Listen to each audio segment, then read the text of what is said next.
Assalamualaikum warahmatullahi wabarakatuh. Saya Enda Tripuhuspa dari Prodi PGMI 3C NIM 19591067. Ini saya akan menjelaskan materi tentang peluang. Langsung pendahuluan.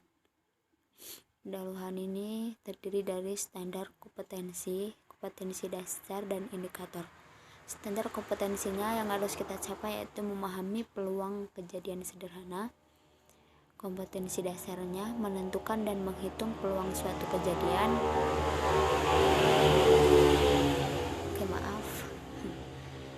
Yang indikatornya yang harus kita capai yaitu menghitung peluang masing-masing titik sampel pada ruang sampel. Yang kedua, menghitung peluang secara teoretis. Yang ketiga yaitu menentukan dan menghitung nilai peluang suatu kejadian. Yang keempat yaitu menghitung frekuensi harapan. Tujuan mempelajari peluang ini yaitu dapat menyimpulkan hasil secara teoretis dari suatu percobaan, menentukan dan menyimpulkan nilai peluang, mempresentasikan hasil pekerjaan kelompok. Langsung masuki pengertian peluang. Peluang adalah angka yang menunjukkan besarnya kemungkinan dari suatu angka. Peluang suatu kejadian yang diinginkan adalah perbandingan banyaknya anggota ruang sampel tersebut atau kejadian yang mungkin. Contohnya, pada percobaan melempar sebuah dadu bermata 6, pada ruang sampelnya terdapat sebanyak 6 titik sampel, yaitu munculnya sisi dadu bermata 1, 2, 3, 4, 5, dan 6. Kejadian-kejadian yang mungkin terjadi misalnya munculnya mata dadu ganjil, yang kedua munculnya mata dadu genap, yang ketiga munculnya mata dadu prima. Yang kedua yaitu jika pada percobaan tersebut diinginkan munculnya mata dadu prima, maka mata dadu yang diharapkan adalah munculnya mata dadu 2, 3, dan 5. Nah, jika mata dadu yang diharapkan itu 5, pasti yang muncul itu 2, 3, dan 5 atau sebanyak 3 titik sampel. Sedangkan banyaknya ruang sampel adalah 6. Maka peluang kejadian munculnya mata dadu prima adalah,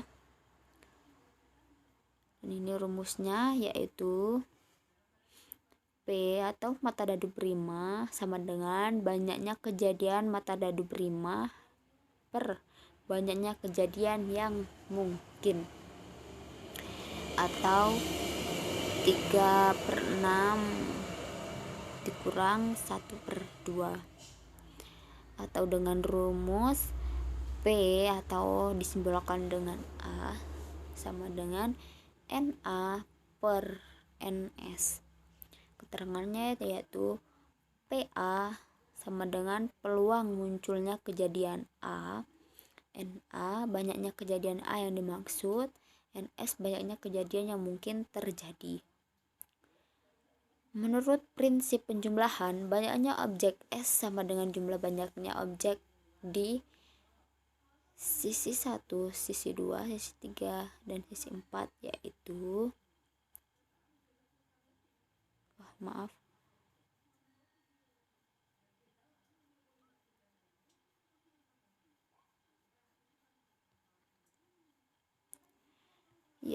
N dalam kurung N kapital sama dengan N dalam kurung S1 ditambah NS2 ditambah NS3 ditambah NS4 sama dengan 3 ditambah 4, 3 ditambah 2 ditambah 4 ditambah 1 itu sama dengan 10.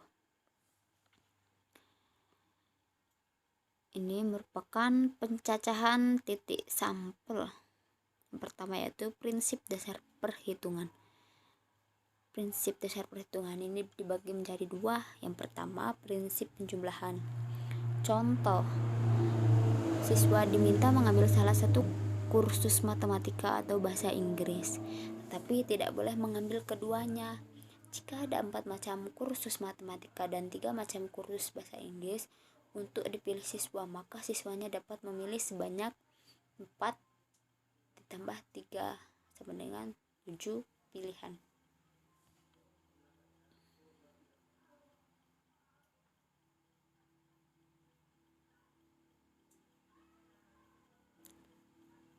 Nah, untuk penyelesaiannya yang ini tadi ya, maaf yang tadi salah, keliru menjelaskan. Menurut prinsip penjumlahan ini bisa dilihat. Yang kedua yaitu prinsip perkalian.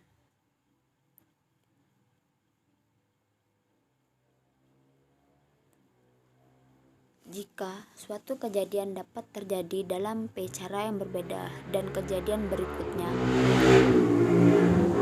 dalam Q cara yang berbeda serta kejadian berikutnya dalam R cara yang berbeda dan seterusnya, maka banyaknya cara kejadian dalam urutan yaitu P dikali Q dikali R.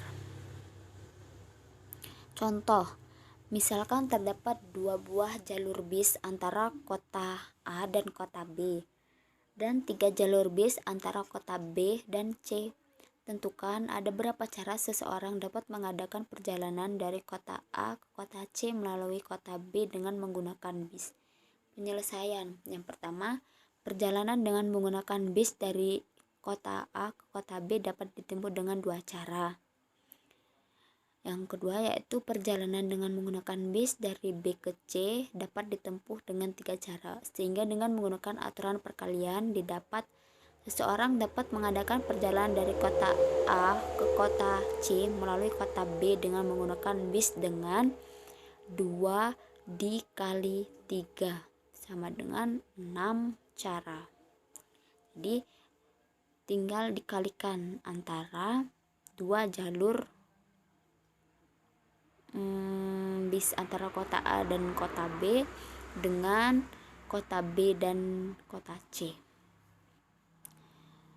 Yang kedua yaitu notasi faktorial. Hasil dari kali bilangan bulat positif dari 1 sampai N yang dilambangkan dengan N atau dibaca N faktorial adalah, bisa kita lihat ini,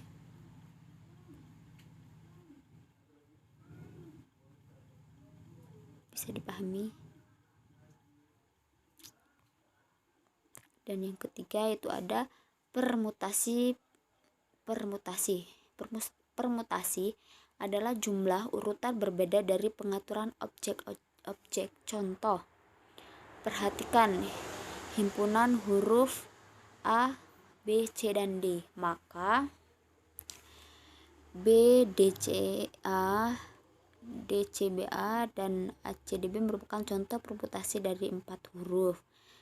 Jika permutasi 3 huruf yaitu BAD, ADB, CAB, dan BCA merupakan contoh permutasi 3 huruf. BD, CAD, C, dan BA merupakan contoh permutasi dari 2 huruf. Yang D yaitu unsur terakhir dalam permutasi R dari N objek dapat dipilih N dikurang dalam kurung R kurang N sama dengan N dikurang R ditambah 1. Cara yang berbeda yang pertama yaitu ada permutasi dengan pengulangan. Banyaknya N objek dengan sejumlah N1 serupa N2 serupa sampai seterusnya. Serupa adalah, ini rumusnya. Contoh, ada berapa banyak rangkaian 7 huruf dengan menggunakan huruf-huruf dari kata benzene. Penyelesaian, banyaknya permutasi dari 7 objek yang 3 huruf diantaranya serupa, 3 huruf E, ada 2 huruf diantaranya serupa, 2 huruf N. Maka terdapat 7 per 3, 2 sama dengan 420 rangkaian huruf.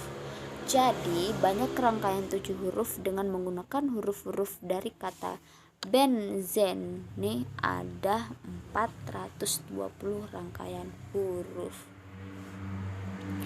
Yang kedua yaitu permutasi melingkar.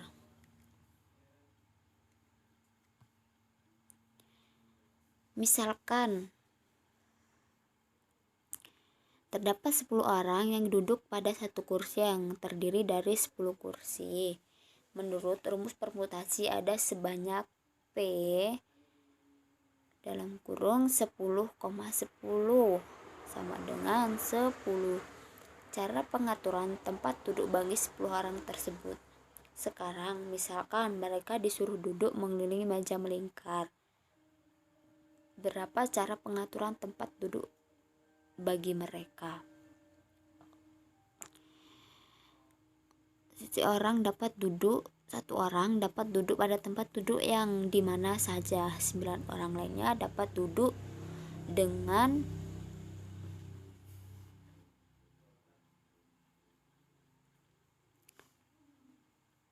yaitu 9, 8, 7, 6, 5, 4, 3, 2, 1, yaitu ada 9 cara. Definisi permutasi melingkar dari n objek adalah penyusunan objek-objek yang mengelilingi sebuah lingkaran atau kurva tertutup sederhana. Jumlah susunan objek yang mengelilingi lingkaran adalah n-1. Pembuktian permutasi melingkar cukup sederhana. Objek pertama dapat ditempatkan di mana saja pada lingkaran dengan satu cara. Sisa n-1 objek lainnya dapat diatur searah jarum jam, misalnya dengan P dalam kurung n-1, n sama dengan n-1 cara. Yang keempat itu ada kombinasi. Perhatikan, suatu himpunan terdiri dari n objek. Kombinasi R dari n objek adalah setiap pemilihan objek n objek tanpa mengindahkan urutan objek-objeknya. Dengan kata lain, suatu kombinasi R dari suatu himpunan n objek adalah bagian yang terdiri dari R unsur atau elemen. Contoh, kombinasi 3 huruf dari A, B, C, D adalah ABC, ABD, ACD, dan BCD. Atau lebih sederhananya dapat ditulis dengan ABC, ABD, ACD, dan BCD. Perhatikan bahwa kombinasi ABC, ACB, BAC, CAB, dan CBA adalah sama karena masing-masing perpadaan dengan himpunan yang sama, yaitu A, B, C. Selanjutnya ada batasan nilai peluang. Nilai peluang satu kejadian atau yang disimbolkan dengan huruf P kapital memenuhi 0 lebih kecil atau sama dengan P dalam kurung A lebih kecil atau sama dengan 1. Yang kedua yaitu P atau dalam kurung A sama dengan 0. Maka peluang kejadian tersebut tidak mungkin terjadi atau suatu kemustahilan. Yang ketiga, P A kapital sama dengan 1, maka peluang kejadian tersebut merupakan kepastian. Jadi apabila P-nya itu 0, maka peluang kejadian tersebut tidak mungkin terjadi. Dan begitupun sebaliknya, jika PA itu 1, maka peluang kejadian tersebut merupakan kepastian. Contoh batasan peluang. Sebuah dadu berbentuk mata 6 dilempar sekali. Tentukan nilai peluang. A. Munculnya mata dadu bilangan asli. Yang B. Munculnya mata dadu bilangan 7. Penyelesaian. Nilai peluang munculnya mata dadu bilangan asli adalah 1 karena merupakan suatu kepastian. Nilai peluangan muncul mata dadu 7 adalah 0 karena dadu berbentuk mata 6 bukan 7 karena merupakan suatu kemustahilan. Yang selanjutnya yaitu adalah materi dari peluang 2. Pendahuluan, hasil percobaan di lapangan tidak selalu merupakan kejadian sederhana, tetapi mungkin merupakan suatu kejadian sebagai kombinasi dari beberapa kejadian sederhana atau yang dinamakan kejadian majemuk. Irisan dua kejadian A dan B dilambangkan dengan A simbol tuh. Nanti akan ada keterangan di akhir video. Adalah kejadian yang mengandung semua elemen persekutuan kejadian A dan B. Kejadian A dan B dikatakan kejadian saling lepas jika A dan B tidak mungkin terjadi secara bersama. Atau bisa dilihat ini, artinya A dan B tidak memiliki elemen persekutuan. Yang kedua yaitu peluang kejadian saling lepas. Seringkali lebih mudah menghitung peluang suatu kejadian yang berdasarkan peluang kejadian lain. Hal ini berlaku antara lain pada kejadian yang dapat dinyatakan sebagai gabungan dua kejadian. Sebelum membahas peluang kejadian saling lepas, terlebih dahulu perhatikan bahasan berikut. Teorema. Jika A dan B dua kejadian dalam ruang sampel S yang berhingga, maka dapat dilihat ini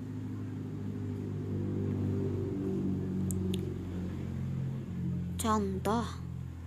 Sebuah dadu dilempar satu kali, berapa peluang munculnya muka ganjil atau kelipatan 3? Penyelesaian.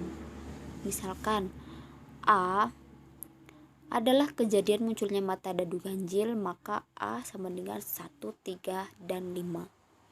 B adalah kejadian munculnya mata dadu kelipatan 3, maka B itu ada 3 dan 6.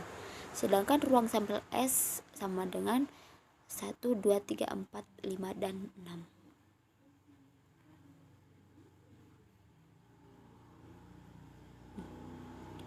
Dapat dilihat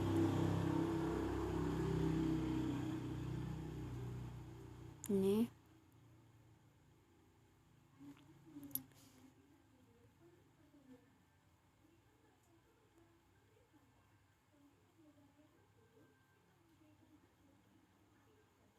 gambar ini.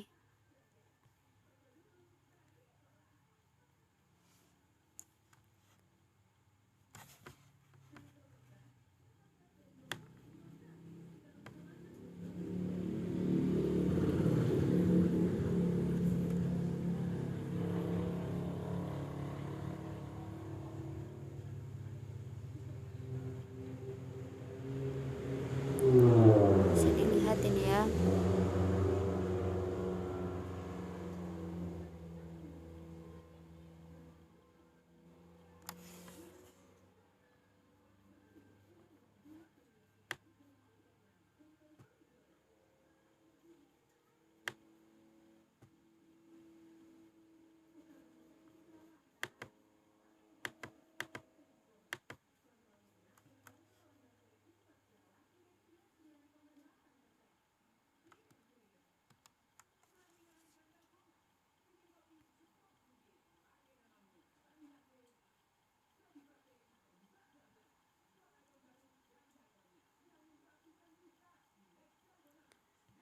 Jika himpunan-himpunan ini digambarkan dengan menggunakan diagram Venn, maka didapat A itu ada 5, 1 dan 5, yang B itu ada 6.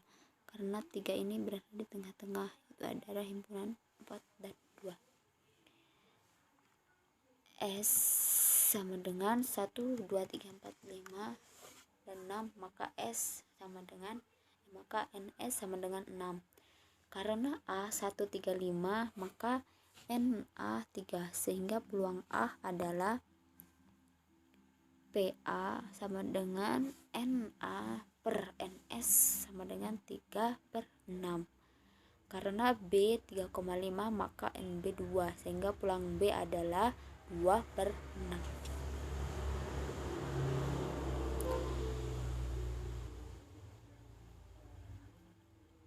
Karena A B sama dengan 3, maka N A B sama dengan 1, sehingga peluangnya yaitu 1/6. Jadi dapat dicari dengan rumus ini, lalu dimasukkan 3/6 ditambah 2/6 dikurang 1/6 sama dengan 2/3. Jadi peluang munculnya muka ganjil atau kelipatan 3 adalah 2/3. Jika A dan B merupakan kejadian saling lepas, yakni ini, maka peluang kejadian saling lepas didapatkan sebagai berikut.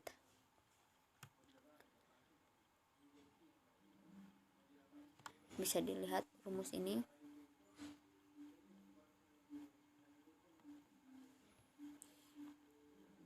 Jadi, jika A dan B merupakan kejadian saling lepas, maka peluang kejadian saling lepas adalah, bisa dilihat rumus ini. Formula ini bisa diperumun sehingga didapatkan rumus sebagai berikut.